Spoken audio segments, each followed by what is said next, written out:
Agora tu pode não achar de tá catando. Munga chazire.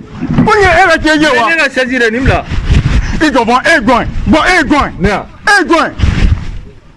Ibi na chazi ta ma fi na pe jo ma ku ne jo. Nya bon, nyima nja aben aka mepu ya ka wo gon bebe bon. Ere ko. Kana na chazi ta. Gongonya. Egon. Ma bon ko ga yen. E korege. Kana na fi korege ta fi fa e korege jo. Etinye ko ga gon. E ti korege do ma e korege. Moja. Bebe ye ko ga jo dugunya.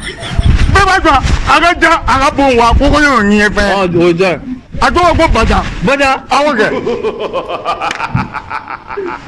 E korege re baja. E go baja yen. E be baja yele no.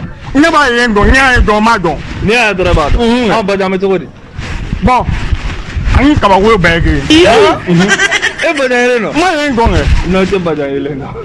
Ko anyo yo ka ba wo ya yi. Ne de baja. Ko tuma. Ne de. Baja. E ke baja.